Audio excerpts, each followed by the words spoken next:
Sermons to the Natural Man by W. G. T. Shedd. Sermon 6. Sin in the heart, the source of error in the head. Romans chapter 1, verse 28. Quote, "As they did not like to retain God in their knowledge, God gave them over to a reprobate mind." End quote.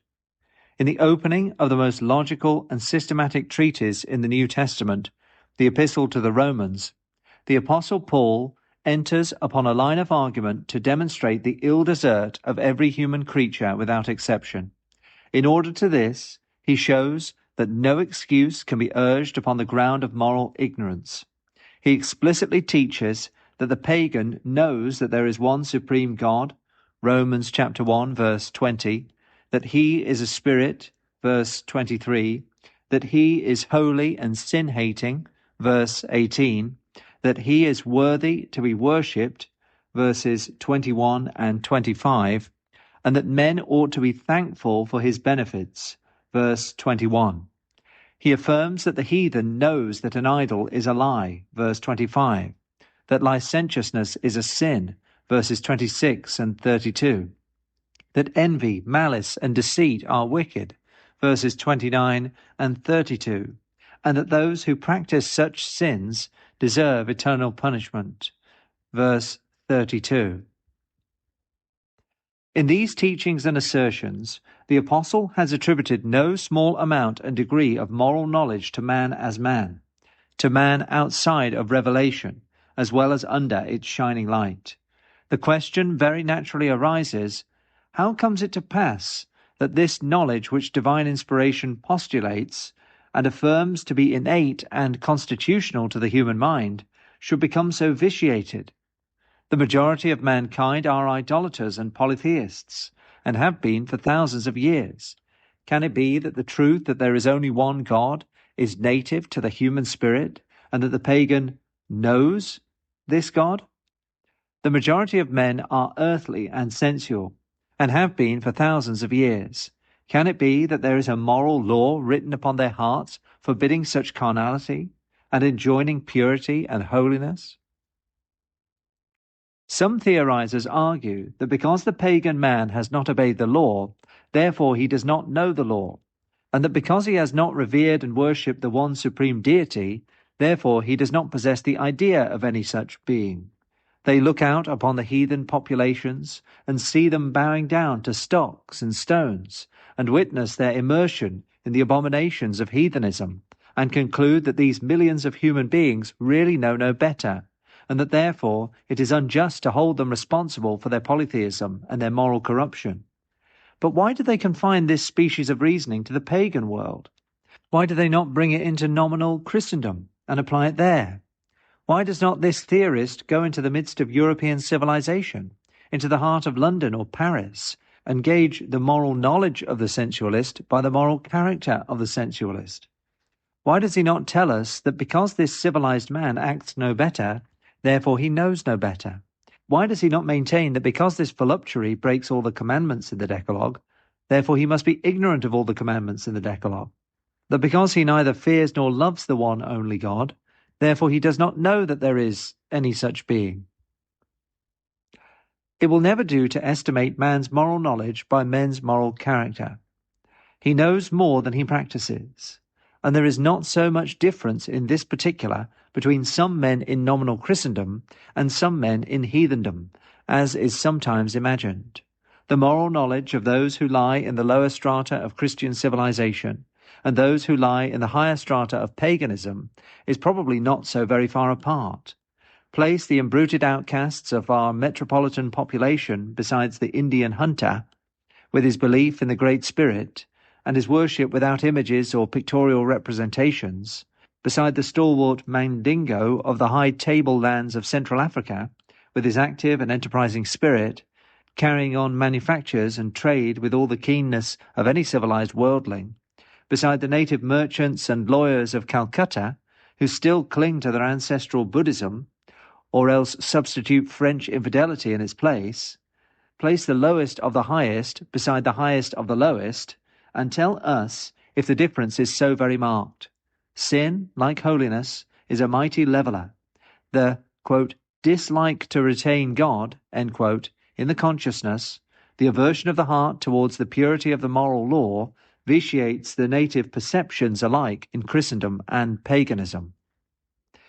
The theory that the pagan is possessed of such an amount and degree of moral knowledge as has been specified has awakened some apprehension in the minds of some Christian theologians, and has led them unintentionally to foster the opposite theory, which, if strictly adhered to, would lift off all responsibility from the pagan world, would bring them in innocent at the bar of God, and would render the whole enterprise of Christian missions a superfluity and an absurdity.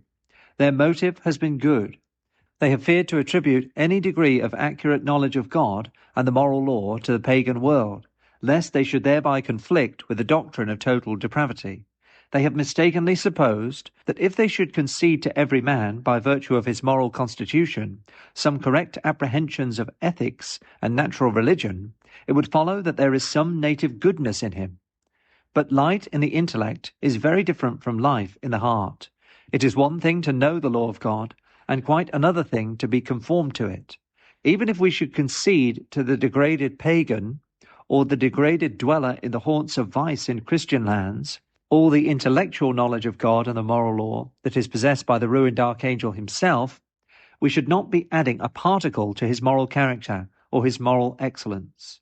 There is nothing of a holy quality in the mere intellectual perception that there is one supreme deity, and that he has issued a pure and holy law for the guidance of all rational beings. The mere doctrine of the divine unity will save no man. Quote, "Thou believest," end quote, says St. James, quote, "that there is one God. Thou doest well. The devils also believe and tremble." End quote. Satan himself is a monotheist and knows very clearly all the commandments of God, but his heart and will are in demoniacal antagonism with them. And so it is, only in a lower degree, in the instance of the pagan and of the natural man in every age and in every clime. He knows more than he practices. This intellectual perception, therefore, this inborn constitutional apprehension, instead of lifting up man into a higher and more favourable position before the eternal bar, casts him down to perdition. If he knew nothing at all of his Maker and his duty, he could not be held responsible, and could not be summoned to judgment. As St. Paul affirms, quote, "Where there is no law, there is no transgression." End quote. But if, when he knew God in some degree, he glorified him not as God to that degree, and if, when the moral law was written upon the heart, he went counter to its requirements, and heard the accusing voice of his own conscience, then his mouth must be stopped, and he must become guilty before his judge, like any and every other disobedient creature. It is this serious and damning fact in the history of man upon the globe that St. Paul brings to view in the passage which we have selected as the foundation of this discourse. He accounts for all the idolatry and sensuality, all the darkness and vain imaginations of paganism, by referring to the aversion of the natural heart toward the one only holy God. Quote, "Men," end quote, he says, "these pagan men," quote, "did not like to retain God in their knowledge." End quote. The primary difficulty was in their affections, and not in their understandings. They knew too much for their own comfort in sin. The contrast between the divine purity that was mirrored in their conscience and the sinfulness that was wrought into their heart and will rendered this inborn constitutional idea of God a very painful one.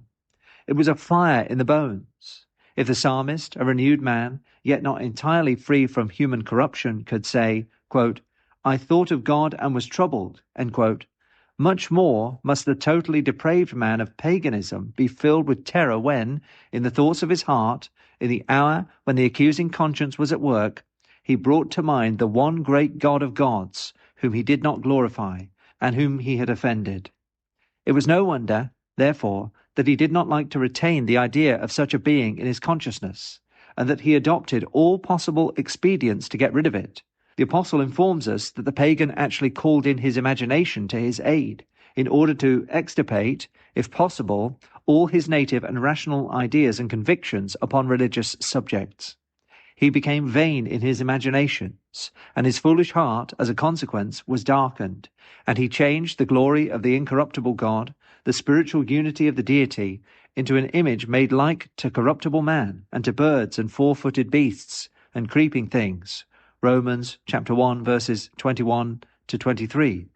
He invented idolatry, and all those, quote, gay religions, full of pomp and gold, end quote, in order to blunt the edge of that sharp spiritual conception of God, which was continually cutting and lacerating his wicked and sensual heart.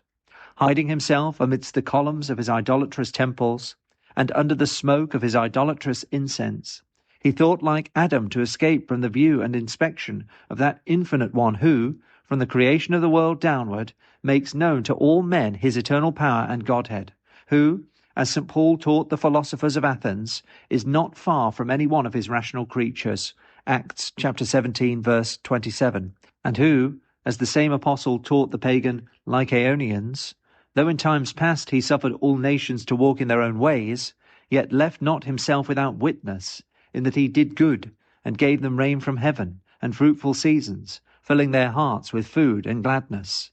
Acts chapter 14, verses 16 and 17. The first step in the process of mutilating the original idea of God, as a unity and an unseen spirit, is seen in those pantheistic religions which lie behind all the mythologies of the ancient world, like a nebulous vapour out of which the more distinct idols and images of paganism are struggling. Here the notion of the divine unity is still preserved, but the divine personality and holiness are lost.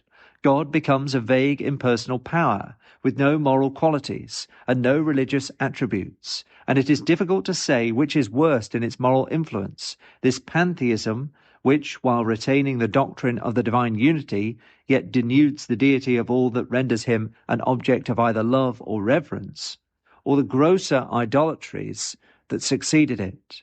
For man cannot love, with all his mind and heart and soul and strength, a vast impersonal force working blindly through infinite space and everlasting time. And the second and last stage in this process of vitiating the true idea of God appears in that polytheism in the midst of which St. Paul lived and laboured and preached and died.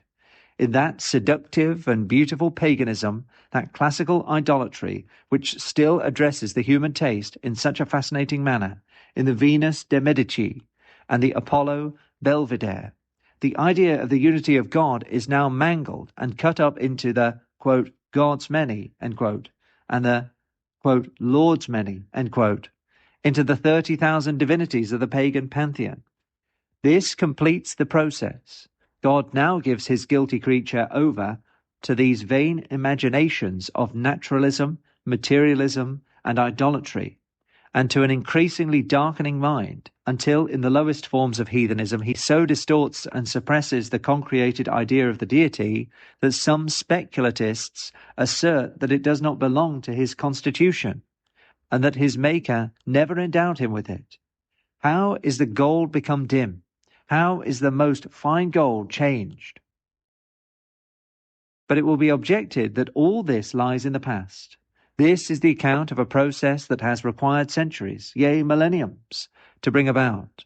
100 generations have been engaged in transmuting the monotheism with which the human race started into the pantheism and polytheism in which the great majority of it is now involved. How do you establish the guilt of those at the end of the line? How can you charge upon the present generation of pagans the same culpability that Paul imputed to their ancestors 18 centuries ago, and that Noah the preacher of righteousness denounced upon the antediluvian pagan? As the deteriorating process advances, does not the guilt diminish? And now, in these ends of the ages, and in these dark habitations of cruelty, has not the culpability run down to a minimum, which God in the day of judgment will, quote, wink at, end quote?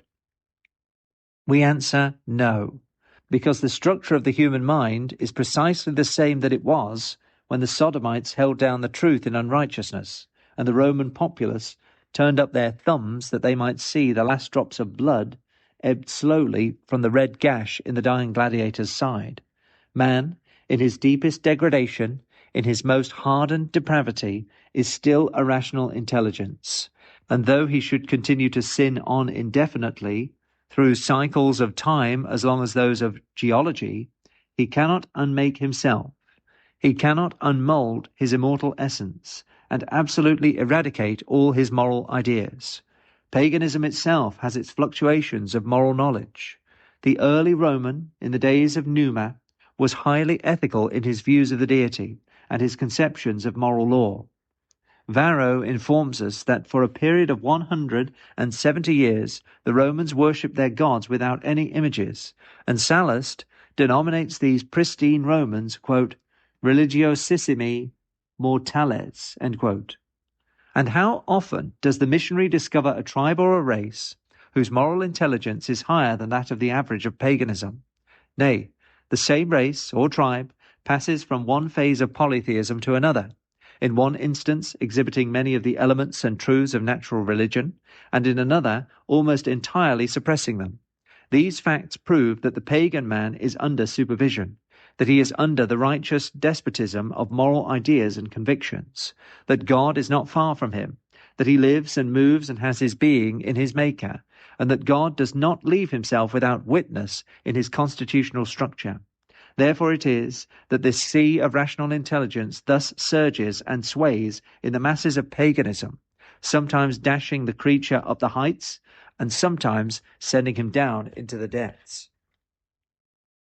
But while this subject has this general application to mankind outside of Revelation, while it throws so much light upon the question of the heathen's responsibility and guilt, while it tends to deepen our interest in the work of Christian missions and to stimulate us to obey our Redeemer's command to go and preach the gospel to them in order to save them from the wrath of God which abideth upon them as it does upon ourselves, while this subject has these profound and far-reaching applications, it also presses with sharpness and energy upon the case and the position of millions of men in Christendom. And to this more particular aspect of the theme, we ask attention for a moment.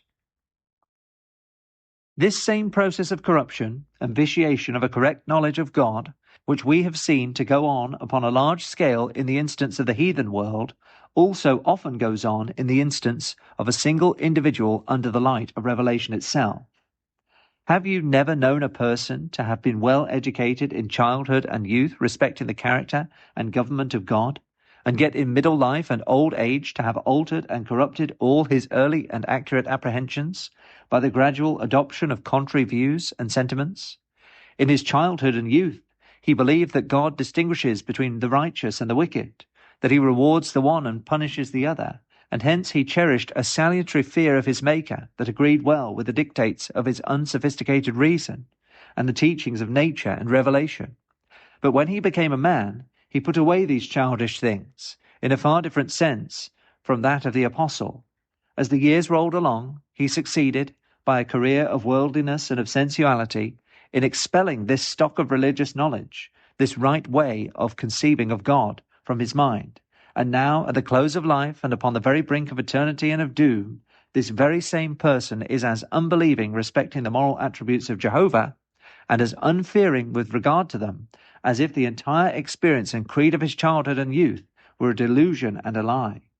This rational and immortal creature, in the morning of his existence, looked up into the clear sky with reverence, being impressed by the eternal power and Godhead that are there, and when he had committed a sin, he felt remorseful and guilty. But the very same person now sins recklessly and with flinty hardness of heart, casts sullen or scowling glances upward and says, quote, "There is no God," end quote.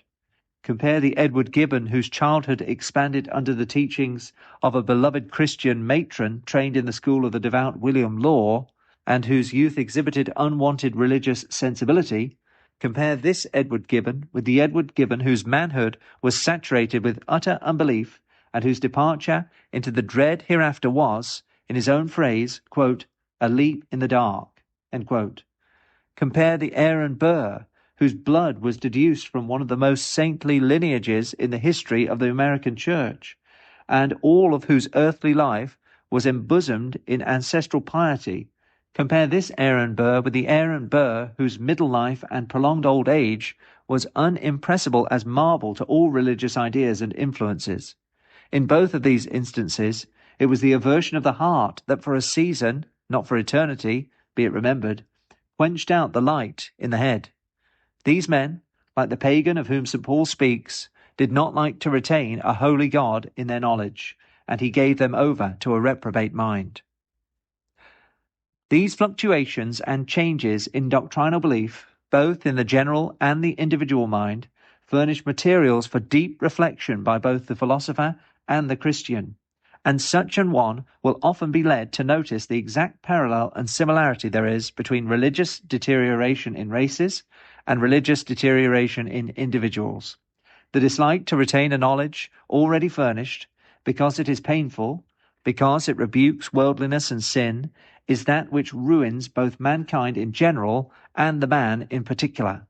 Were the heart only conformed to the truth never would be corrupted, never would be even temporarily darkened in the human soul. Should the pagan himself actually obey the dictates of his own reason and conscience, he would find the light that was in him growing still clearer and brighter. God himself, the author of his rational mind, and the light that lighteth every man that cometh into the world, would reward him for his obedience by granting him yet more knowledge. We cannot say in what particular mode the divine providence would bring it about, but it is as certain as that God lives, that if the pagan world should act up to the degree of light which they enjoy, they would be conducted ultimately to the truth as it is in Jesus, and will be saved by the Redeemer of the world.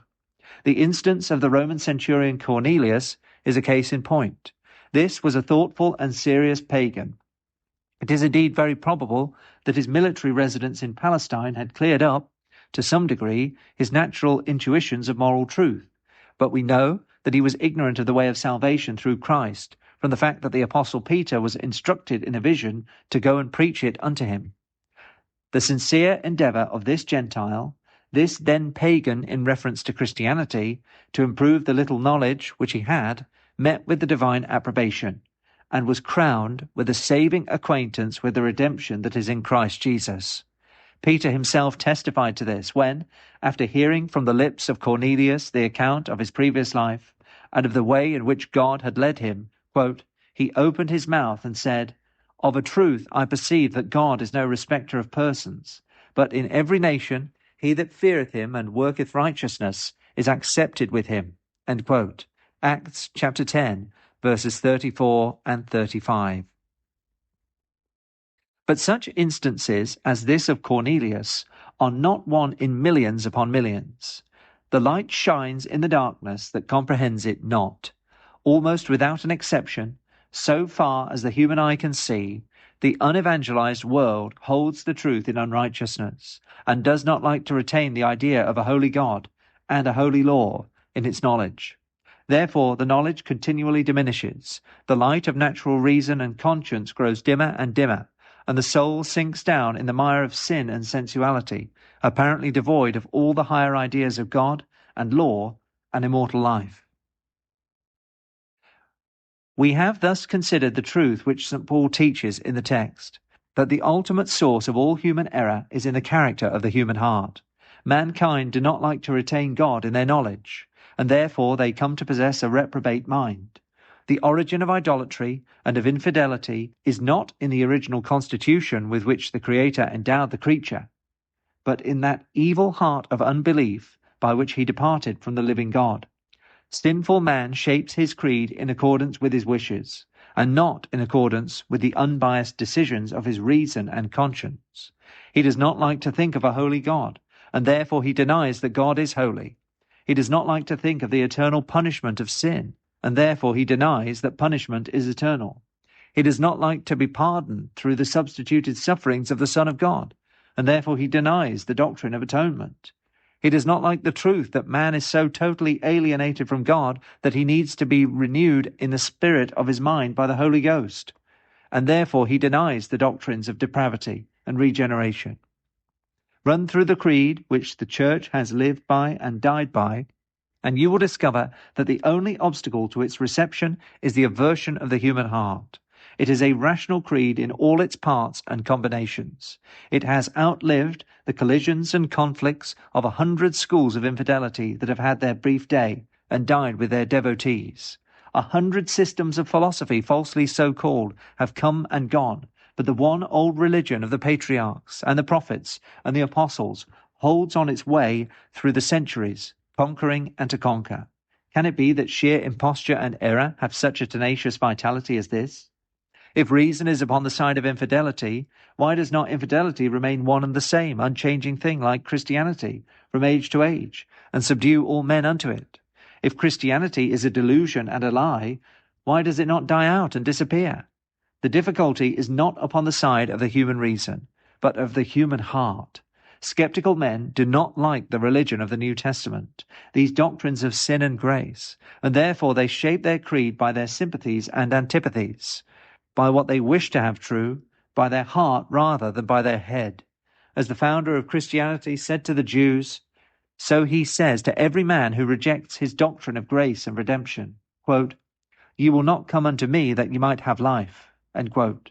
It is an indication of the will, and not a conviction of the reason, that prevents the reception of the Christian religion. Among the many reflections that are suggested by this subject and its discussion, our limits permit only the following. 1. It betokens deep wickedness in any man to change the truth of God into a lie, to substitute a false theory in religion for the true one. Quote, "Woe unto them," end quote, says the prophet, quote, "that call evil good, and good evil, that put darkness for light, and light for darkness, that put bitter for sweet, and sweet for bitter." End quote. There is no form of moral evil that is more hateful in the sight of infinite truth than that intellectual depravity which does not like to retain a holy God in its knowledge, and therefore mutilates the very idea of the deity and attempts to make him other than he is. There is no sinner that will be visited with a heavier vengeance than that cool and calculating man who, because he dislikes the unyielding purity of the moral law and the awful sanctions by which it is accompanied, deliberately alters it to suit his wishes and his self-indulgence. If a person is tempted and falls into sin, and yet does not change his religious creed in order to escape the reproaches of conscience and the fear of retribution, there is hope that the orthodoxy of his head may result, by God's blessing upon his own truth, in sorrow for the sin and a forsaking thereof. A man, for instance, who amidst all his temptations and transgressions still retains the truth taught him from the Scriptures at his mother's knees, that a finally impenitent sinner will go down to eternal torment, feels a powerful check upon his passions, and is often kept from outward and actual transgressions by his creed. But if he deliberately, and by an act of will, says in his heart, quote, "There is no hell," end quote, if he substitutes for the theory that renders the commission of sin dangerous and fearful, a theory that relieves it from all danger and all fear, there is no hope that he will ever cease from sinning. On the contrary, having brought his head into harmony with his heart, having adjusted his theory to his practice, having shaped his creed by his passions, having changed the truth of God into a lie, he then plunges into sin with an abandonment and a momentum that is awful. In the phrase of the prophet, he, quote, "draws iniquity with cords of vanity, and sin, as it were, with a cart rope," end quote. It is here that we see the deep guilt of those who, by false theories of God and man and law and penalty, tempt the young or the old to their eternal destruction. It is sad and fearful when the weak physical nature is plied with all the enticements of earth and sense, but it is yet sadder and more fearful when the intellectual nature is sought to be perverted and ensnared by specious theories that annihilate the distinction between virtue and vice, that take away all holy fear of God and reverence for his law, that represent the everlasting future either as an everlasting Elysium for all, or else as an eternal sleep. The demoralization, in this instance, is central and radical. It is in the brain, in the very understanding itself.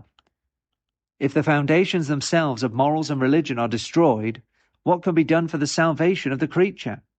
A heavy woe is denounced against any and everyone who tempts a fellow being. Temptation implies malice. It is satanic. It betokens a desire to ruin an immortal spirit. When therefore the siren would allure a human creature from the path of virtue, the inspiration of God utters a deep and bitter curse against her. But when the cold-blooded Mephistopheles endeavors to sophisticate the reason, to debauch the judgment, to sear the conscience, when the temptation is addressed to the intellect, and the desire of the tempter is to overthrow the entire religious creed of a human being, perhaps a youth just entering upon that hazardous enterprise of life, in which he needs every jot and tittle of eternal truth to guide and protect him, when the enticement assumes this purely mental form and aspect, it betokens the most malignant and heaven-daring guilt in the tempter, and we may be certain that the retribution that will be meted out to it by him who is true and the truth, who abhors all falsehood and all lies with an infinite intensity, will be terrible beyond conception. Quote, "Woe unto you, ye blind guides, ye serpents, ye generation of vipers! How can ye escape the damnation of hell? If any man shall add unto these things, God shall add unto him the plagues that are written in this book. And if any man shall take away from the words of the book of this prophecy, God shall take away his part out of the book of life, and out of the holy city, and from the things that are written in this book." End quote. 2. In the second place, we perceive, in the light of this subject, the great danger of not reducing religious truth to practice. There are two fatal hazards in not obeying the doctrines of the Bible while yet there is an intellectual assent to them. The first is that these doctrines shall themselves become diluted and corrupted. So long as the affectionate submission of the heart is not yielded to their authority, so long as there is any dislike towards their holy claims, there is great danger that, as in the instance of the pagan, they will not be retained in the knowledge. The sinful man becomes weary of a form of doctrine that continually rebukes him, and gradually changes it into one that is less truthful and restraining. But a second and equally alarming danger is that the heart shall become accustomed to the truth, and grow hard and indifferent towards it. There are a multitude of persons who hear the word of God and never dream of disputing it, who yet, alas, never dream of obeying it. To such the living truth of the gospel becomes a petrifaction and a savour of death unto death. We urge you, therefore, ye who know the doctrines of the law and the doctrines of the gospel, to give an affectionate and hearty assent to them both. When the divine word asserts that you are guilty, and that you cannot stand in the judgment before God, make answer, quote, "It is so, end quote. Practically and deeply acknowledge the doctrine of human guilt and corruption. Let it no longer be a theory in the head, but a humbling, salutary consciousness in the heart.